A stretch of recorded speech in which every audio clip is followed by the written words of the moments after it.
We can completely change our circumstances, our karma, our fate, our destiny. So what I'm going to share with you now are the ancient secrets from the Vedic Yoga-darśan about how to do exactly that. If you want to get out, it usually helps a lot to know how you got in. So let's start by explaining how we create our fate in the first place. Actions create and change the world around us. We turn on an air conditioner, the room becomes cool. Everything we do generates some kind of a result that becomes our experience. But what is an experience? Experience basically is the mind's sense of the world. So all experiences pass to us through this medium that we call the mind. And just like people or animals passing through a forest will leave a trail, experiences passing through the mind leave behind a footprint. The Yoga-darśan calls these footprints Saṁskāras, scars or impressions in the mind. Now the mind always has things flowing through it. Emotions and thoughts flow through the mind like electricity or water. So the shape of the mind influences the way the emotions and thoughts flow. Just like the shape of the ground influences where a river goes. The shape of your mind is created by impressions left behind by your experiences. But before we go into more detail about that, let's talk about these emotions that are flowing in the mind. Basically, there's really only two emotions, and all the rest of everything that we feel and think about are permutations, infinite permutations and variations of those two. What are those two? Those are love and hate. So just to give you some quick examples of how the other emotions are actually just variations on love and hate. Take happiness, for example. Happiness is what you feel when you obtain what you love, or what you feel when you avoided what you hate. Sadness, for example, is just the opposite. It's what you feel when you lose what you love, or when you can't avoid what you hate. Anger is what we feel towards things that get in the way of happiness or make sadness unavoidable and inescapable. Emotions like anxiety and fear are just related to sadness in the future. Emotions like regret are related to sadness in the past. Anticipation, excitement is related to happiness in the future, and so on and so on and so on and so on. Emotions generate desires. A desire is really the flow of emotion in a particular direction. And just like there's only really two emotions, there's also really only two desires: attraction and aversion. Attraction happens when emotions flow towards something that you love. Aversion happens when emotions flow towards things that you hate. Now, these desires cause actions. Attraction and aversion don't just sit there, they motivate. When emotions of attraction are flowing towards something, it impels us to take certain actions towards that thing. And those are the actions that will bring us closer to it, bring it closer to us more deeply, more often. And just the reverse is true for aversion. When emotions flow towards things that you hate, then you get a desire of aversion, to get away from the thing, to get it further and more completely and thoroughly out of your life. So what we've done now is identified what's called a causal chain. Emotions cause desires. Desires motivate actions. Actions create events. Events become experiences. And experiences become impressions in the mind, or Saṁskāra. Now it looks like it's a linear chain, but actually it's a cycle, a beginningless, infinite cycle. So let me now explain to you the link that transforms this chain into that cycle.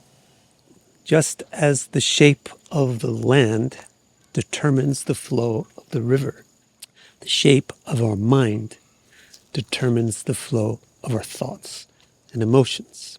The shape of the land is created by erosion and so forth. What creates the shape of your mind? The shape of your mind is created by Saṁskāra. And so Saṁskāra are both the final product of this whole chain and the beginning of it as well. Saṁskāras create the shape of the mind, which creates the flow, the direction of the flow of the emotions and thoughts, which generates the desires, which generates the action, which causes the events that you experience as your destiny and your fate, and which produce and reinforce the samskara that generated them in the first place.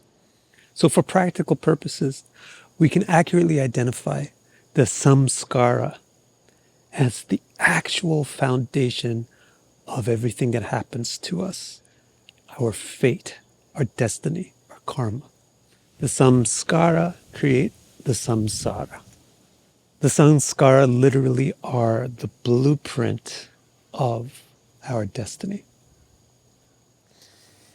Now, you might be more used to hearing the word karma instead of samskara. Doesn't karma generate our fate? Isn't karma our fate? This is no contradiction because karma is the term for the entire cycle that samskara are the basis of. In fact, if you ever wondered, how does karma follow you? How does karma stick to you? How does karma know it's you? How is it stored? Samskara are the storage form of our karmas. Samskara are the blueprint or the seed or the code form of the karma. And you carry it with you because the samskaras are imprinted in the mind. Also, if you've ever wondered what an astrological chart actually depicts, like literally, what does it actually depict? Astrological charts depict the samskara that have become activated for this particular lifetime. So the astrological chart is like a code to read the condition of the samskaras that are initiated at a person's birth, which are themselves a code to understand the experiences that they'll have throughout their lifetime. And now that we understand how we got into this, we can figure out how to get out. Now that we know that samskara are the root of all our experiences and the total form of all our destiny, we now know that if we could willfully, consciously engineer our samskaras, we could completely change our destiny and our world.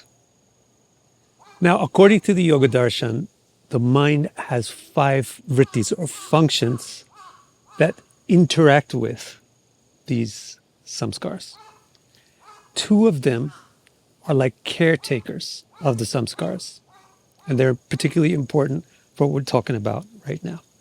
Those 2 are called smriti and nidra, or memory and forgetfulness.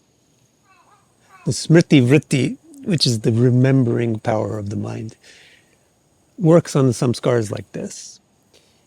It reinforces the samskara, it keeps it crisp and deep. The nidra vritti is exactly the opposite. The forgetfulness function of the mind is for making samskaras more shallow, more blurry, more faded. Water will always flow to the deepest point. In the same way, thoughts and emotions will always flow towards the samskaras in their vicinity that are the deepest. So we can use these 2 functions of the mind, remembering and forgetting, to change the landscape of our mind and cause our emotions to flow in directions that we actually want them to flow. So let's take a look again at this cycle of destiny, the cycle of karma. to see how we can walk it back. So first of all, actions generate events and events generate experiences. So if we want to change what we're experiencing in our life, if we want to change our manifest destiny, then we have to change our actions. But that is easier said than done. A lot easier said than done. Because actions are also caused by something else. They're caused by our desires.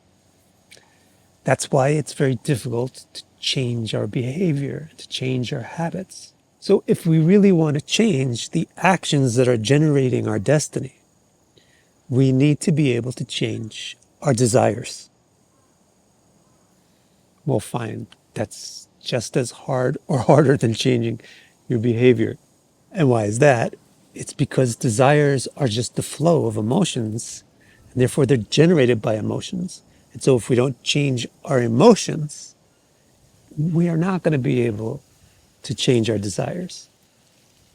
And if we don't change our desires, we're not going to be able to change our actions. And if we don't change our actions, we're not going to be able to change our destiny.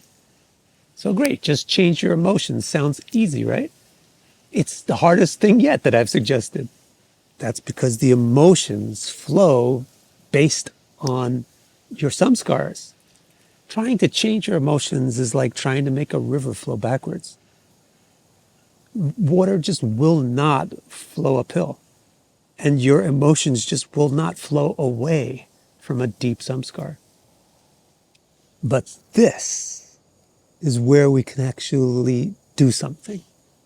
This is where we actually have power.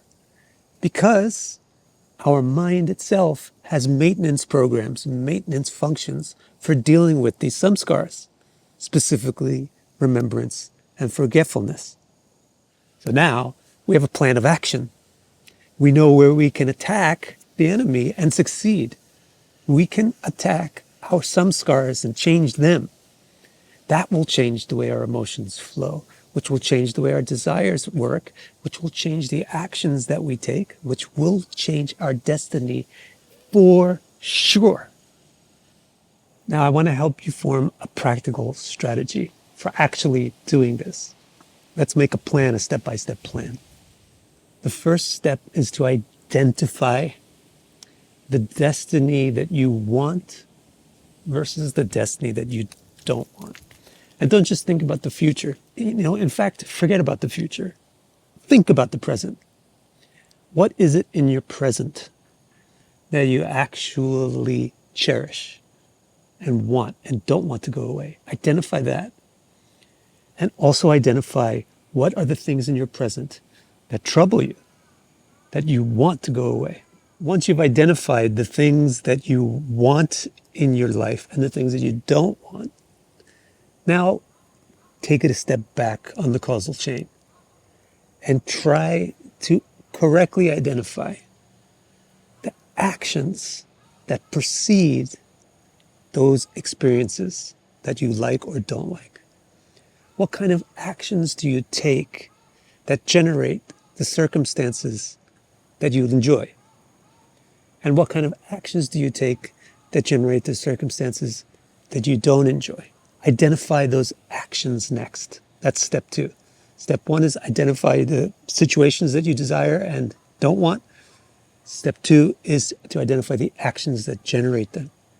Finally, the third step is to just go a little bit deeper for a second and to contemplate what were the desires and emotions that motivated you to act in those ways.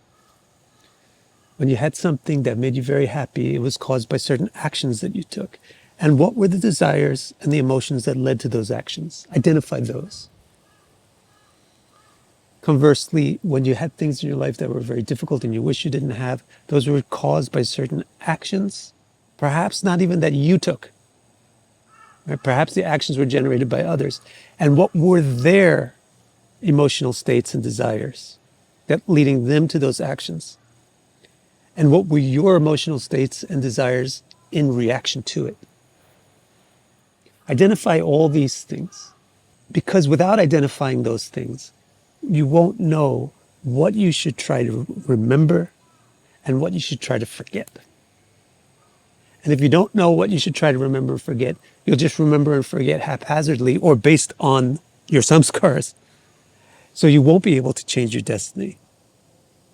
But if you can identify what samskaras you want to make deeper and what samskaras you want to make shallower, what things you want to remember and reinforce, what things you want to forget and fade, then you can change your destiny.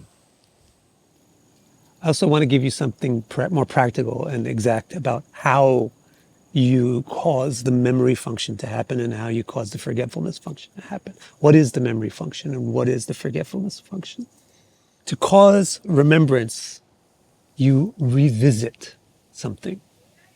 And to cause forgetfulness, you don't revisit it.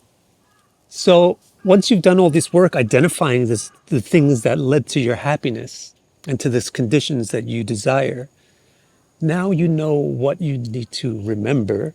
In other words, now you know what you need to revisit and re-experience to remind yourself of. And so that you get the same emotional flows, the same desires, and produce the same actions. And so, for example, include all kinds of things, all kinds of triggers of the emotions. If certain events happen in certain settings, then returning to those settings will trigger the remembrance of the events and the desires associated with them. If certain events happen with certain people, those people will trigger those things.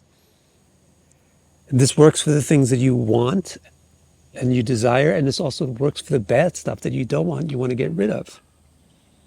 Certain thoughts, certain feelings, certain smells, certain colors, certain clothes that you were wearing, those things were associated with the desires and feelings and actions that led to your suffering. So by all means, you don't want to revisit and re-experience those kind of situations because you're literally trying to forget the emotional flow that generates that kind of destiny. But unfortunately, what usually happens, if you just let it go by reflex, what happens is you will remember the things that are the deepest and forget the things that are the shallowest already. And so if a traumatic situation makes a very deep impression on your mind, you will not forget that unless you really make an effort, like the way I've described in this video. So really be on guard not to mix up your priorities. Don't remember the destinies that you don't want. And don't forget and ignore and take for granted the things in your life that you do appreciate and that you do want. Also, one last practical note is don't expect it to happen by Tuesday. Okay? You can change your destiny. It is possible. You can re-engineer your mind. But you need to be patient and tenacious because it's like working with a giant river. To change the flow of the river is going to require a lot of effort. Especially in the beginning, it will seem almost impossible. Because in the beginning of your efforts, those samskaras are the deepest. You haven't made any progress yet towards making them more shallow or deepening the ones that you do want. So you're fighting the most uphill battle in the beginning. Bear that in mind. So don't expect quick results in the beginning. Expect very slow results in the beginning, which will increase and pick up and become more and more obvious and noticeable as you keep doing this. And believe me, it is not even a question of belief or not. It's just a fact that this will work. Because it is just a fact that emotions create desires, desires create actions, actions create events, and events create your experienced destiny. So even though it is an uphill battle and difficult, it is the most worthwhile struggle that anyone can ever undertake. Not only will it enable us to have a happy life, it will also open up the mind because it is giving us command and control over our own mind. And once you have command and control over your own mind, things like simple happiness are very, very easy. The mind can then access supernatural things and genuinely spiritual experiences. So I think this is a really important topic. So what I'm going to do is have a Q&A live stream on this on Wednesday of next week. Now, in case you are watching this video months and years after this fact, I'll just put the link to that QA in the description below the video. And if you want to get ready for the QA, I'll answer questions about this video. And we'll start off with taking questions from channel members. And then once those are done, we'll open it up to everybody that has subscribers. And then after that's done, we'll open that up to all subscribers. So I look forward to see you there, and I hope this benefits you all greatly.